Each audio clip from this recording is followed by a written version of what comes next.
বাংলাদেশ ভারত সীমান্তবর্তী উপজেলা শহর রামগড় ফেনী নদীর দক্ষিণ তীরে অবস্থিত বাংলাদেশের খাগড়াছড়ি জেলার অন্যতম উপজেলা এই রামগড়। পাহাড় বেষ্টিত প্রাচীন এই উপজেলায় রয়েছে নানা দর্শনীয় স্থান।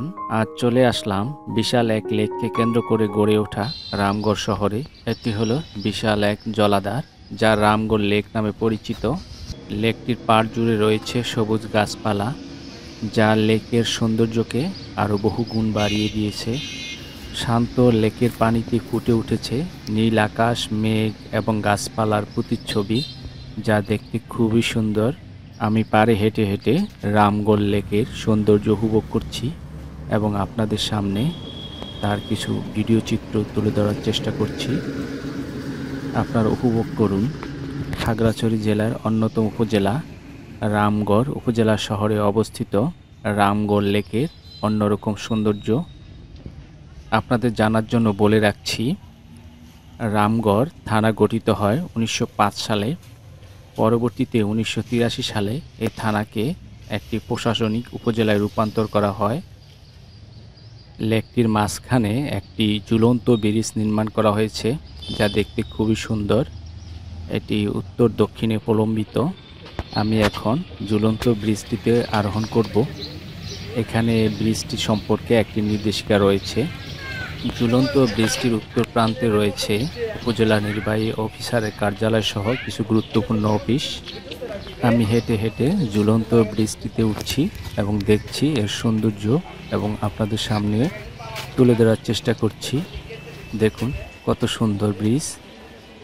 আমি হেঁটে হেঁটে এখন দক্ষিণ দিকে এগিয়ে যাব এবং আপনাদেরকে দেখাবো ব্রিজ সহ লেকটির সৌন্দর্য। হেঁটে সামনের দিকে এগিয়ে যাচ্ছি। একটু ভয় লাগছে কারণ ব্রিজটিতে কাঠ ব্যবহার করা হয়েছে। যদি কোথাও পচা কাঠ থাকে তাহলে তো বিপদ আছে। যাই হোক, মনে করছি কোনো সমস্যা নাই। এগিয়ে যাচ্ছি সামনের দিকে।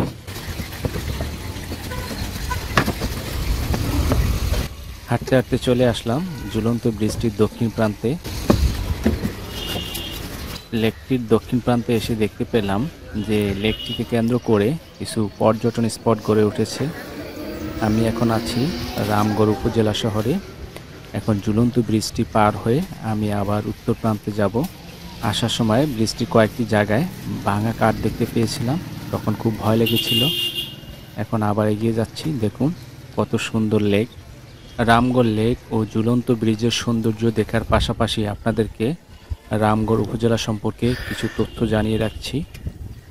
প্রায় 200 বর্গ কিলোমিটার আয়তন বিশিষ্ট এই উপজেলায় মুসলিম, হিন্দু, বৌদ্ধ, খ্রিস্টান সহ অন্যান্য সম্প্রদায়ের লোক বসবাস করে, যার মধ্যে মুসলিম সম্প্রদায়ের সংখ্যা বেশি।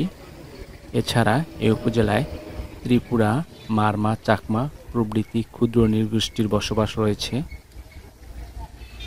আপনারা দেখতে পাচ্ছেন সুন্দর রামগড় উপজেলায় অবস্থিত রামগড় লেক ও লেকের উপর অবস্থিত ঝুলন্ত ব্রিজ দেখতে খুবই সুন্দর।